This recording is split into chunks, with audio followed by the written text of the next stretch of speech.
are just trying to get some information on the screen here. The clerk's going to have some other stuff to deal with, so we're going to be on her screen right now, but we may make some changes and turn it over to Mr. Allen to take over the screen at one point.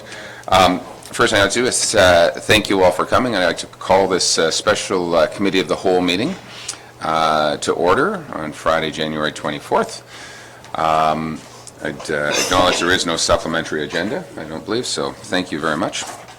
I should point out a couple of people who are here. Summer Valentine from the district is here. Oh, welcome, Summer. I also would like to point out, I'm not sure he wants to interest in the conservation, I think, of Muskoka, and I think Scott Young, the chair or president, what is your official, executive director, let's call it that, of the Muskoka Conservancy. Thanks. Good to see you, Scott. We also have Deborah Martin Downs and representing our Minett Steering Committee, and we'll be providing a report from that. And then also Mitch Goldhar and the owner of Cleveland's House is represented by Paula Bussard. So is there anybody else in any other interest group? I could call it interest group. So Stefan and representing our friends at the Marriott and Legacy. There we go. Did I miss anybody? Oh, and Friends of Muskoka. Great. I think probably some MLA. Are you doing a joint submission? There we go. So thank you all very much for coming. Obviously, this is a major issue. It's nice that we're not overpacked here so that we can be videotaping. We've had some live stream problems for those who are probably aware. We're recording at the least what's going on today, and within 24 hours it will be up and able to review what went on today. So the public will have access to it, which is a good thing, but we've had some service issues that we are trying to rectify to make sure that we are live streaming all of our council and committee meetings. I do want to start just a little bit of background, before I turn it over to our Director of Planning, Mr. Pink. May of 2018, there was 4 councillors sitting around this table, including myself or 3 others. And what we realized was there was an extremely egregious development coming in Minett that the public were up in arms about. But beyond that, and I'll use the words a little bit beyond the develop, it also became a developer and an individual. And if we go forward, in May of 2018, we decided to put in place an interim control bylaw that put a stop, put a pause. It allowed us to understand a little bit more of what was going on in Minett. Shortly thereafter, there was a steering committee between township and the district that was formed. It took a lot of time to get the composure of that and composition of that committee proper, their terms of reference, a balanced committee between quote-unquote developers and or cottagers and environmental people. So let's fast forward a year and a half, and they have done a tremendous amount of work. I don't think there's a person around this table or in the community that would ever doubt that. Hundreds upon hundreds upon hundreds of hours of volunteer time to be able to understand and study what has gone on in Minett. And I truly appreciate that, because we are talking about a development that will impact Muskoka for the next 50 and 100 years. This isn't one small little cottage or property, so we really need to make sure we get it right. So that's exceptional, and I cannot thank that steering committee enough, and that's the basis for our discussion today, is their reports. The other thing that's happened in the last year and a half is we have a new developer. The key stakeholder has changed in Minett. And I do know from meeting with the owner that they purchased the property not to go out and build what the development potential and rights were established in the past. They wanted to protect Muskoka. They owned property on the lake. They took their own money and said, we're going to ensure a pause to go forward. One of our councillors around the table suggested that we should name this gentleman Man of the Year in Muskoka, if you will. And not a bad idea. And I appreciate that, though, because he's really put his money where his mouth is, and wants to make sure that what goes on in the Minett area is truly sustainable for the next 100 years and is environmentally respectful, and also doesn't have any negative impacts to all of the other surrounding areas. So I think that's awesome, and I think that's, again, a starting point as we go through today, because we've had some different, and I'll use the word silos, between our Minett Steering Committee working and trying to do some studies and information. Here's what we think. In their own initial report, and I'll let Deborah speak to it a little bit, but they haven't had the engagement as much with all the community in Minett to this date yet. So we're starting that process today, engaging more of the public, understanding more of what's going on. So we want to hear from the steering committee. We want to hear today from the key stakeholders. We want to hear, if possible, at times from general public if there's some key issues that are flagging yourselves. We're obviously going to hear from staff. And again, this is all very new. We've had this report for 48 hours, I think, maybe 72 hours.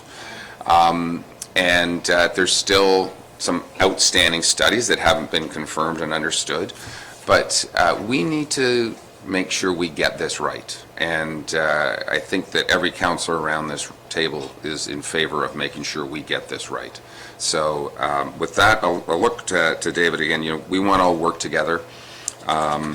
And again, I'll circle back to thank our steering committee, because that's the basis for where we're going to go forward right now, and a starting point, if you will. So David, do you want to make any comments before we move on? I have not disclosed pecuniary interest. I will do that after David speaks. Thank you, Your Worship. You know, we're certainly here today to hear from the public, so I won't provide too much information at this point. Certainly available to answer questions as we work through the meeting, but we are here to hear from the public and the principal stakeholders. Certainly just a very high-level background. I think, as most councillors or committee members are aware, the municipality passed an interim control bylaw for the resort village of Minett in May of 2018. We did extend that for the additional year, and it is up and expiring in May of 2020 this year. And the goal and the mandate under the Planning Act, once that interim control bylaw is passed, is a requirement to conduct a study, and that terms of reference was set to study the existing official plan policies for Minett and to consider changes to those official plan policies. And the Minett Steering Committee was formed in order to do that, and after much work, we're thankfully now in receipt of that, and that's why we're here today to discuss that, and I look forward to that presentation and the discussion today.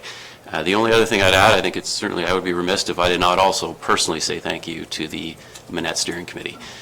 In my time here at the Township, I can say that I've been involved with countless ad hoc committees, steering committees, working groups, and I can honestly say, and with all due respect to those other committees, I have never been involved with a group that is so passionate about their mandate and also who gave up so much time to their cause. They really met tirelessly and worked tirelessly to produce the report you have before you, and certainly I'm personally thankful, and I think the municipality should be as well. So I just wanted to relay those thoughts and look forward to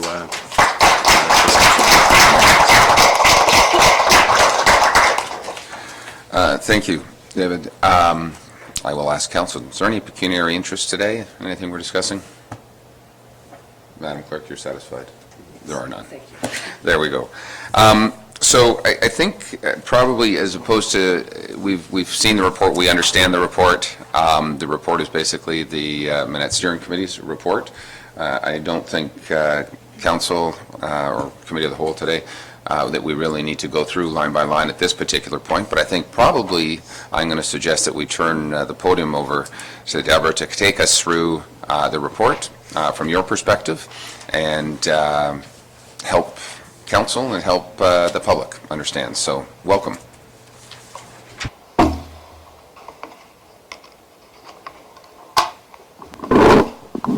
We're live. There we go. Good morning, Mayor Harding, members of council. So my name is Deborah Martin Downs. I'm a member of the Minett Joint Steering Joint Policy Steering Committee. I also wear the Muskoka Lakes Association hat in my sitting on that committee. I'm standing in for Jim Lewis, who decided that Florida was a little more hospitable than today's temperatures here. So he's I'm sure hopefully watching today. I'm also joined by 4 other members of our committee: Ian Newell, Lori Thompson, Sandy McNair, and Frank Poto is on his way from New York, who's flown in all the way from New York to be here for this, what I'll say, momentous occasion. So he'll be here shortly. You've had some allusion to this already, but the Minett Joint Policy Steering Committee was formed in October of 2018, and our committee has been meeting once or twice monthly over the past year and a half, particularly twice monthly in the last 6 months or so as we've coming down to the wire. We were formed to undertake a review of the land use policies in the official plan and applicable zoning bylaws related to the Minett area and make recommendations concerning the necessary changes required to the town's official plan and comprehensive zoning bylaw. Our committee was jointly struck by the District of Muskoka and the Township of Muskoka Lakes councils. So we were all appointed through both of your councils. So first, thank you for your thanks to us, but we want to thank you as well for the opportunity to have served our community. Thank you for the wisdom to pause development in this area and to allow for a review of the Minett policies. And thank you for the willingness to re-examine the assumptions and the conditions in Minett so we can ensure sustainable development now and into the future. We started off with 13 members of our steering committee, and they reflected a wide range of backgrounds, each of whom contributed their knowledge of the issues. Each member brought their opinions to our discussions, and I can assure you that no one was reticent to express their view just because it wasn't in line with someone else's. So maybe that's why we've been around so many times and you got the report so late, but we've definitely had a lot of very vigorous discussion around the table. While our numbers have decreased over the duration of the committee, we do believe we retained a good diversity of opinion around the table, and so we weren't concerned about replacing our numbers as they have dropped away. So over the past year, we sought and obtained assistance from experts in various fields, such as Dr. Neil Hutchison on water quality, Dr. Peter Sales on climate change, Anthony Escher on recreational carrying capacity, technical staff from the district, notably Christy Doyle and Rebecca Wilson on water quality, and Fred Yan on servicing. We too would like to recognize the tremendous support the committee had from David Pink of your township, and Summer Valentine and Samantha Hastings of the district, who, and I must say patiently, sat through all of our deliberations and provided guidance to make our policy recommendations more useful for their ultimate needs. And last but not least, we would also want to recognize Scott Weirs of the district, who had the unbelievably hard job of herding the cats and making countless revisions to our documents as they come before you. So here we are. Before you is our 5th and essentially final report of the committee to council. In it, we provide you with an overview of the recommendations, the proposed policies, some definitions and schedules related to conditions for the provision of resort commercial accommodation and density by zones according to the former policy zones. And with any good report comes the caveats.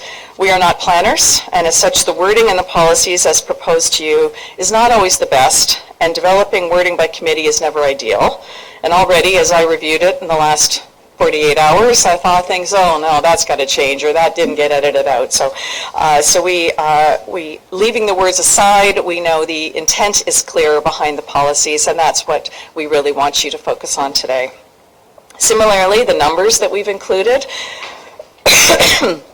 here are our best recommendations, but they would benefit from more technical evaluation in keeping with the intent of the policy direction.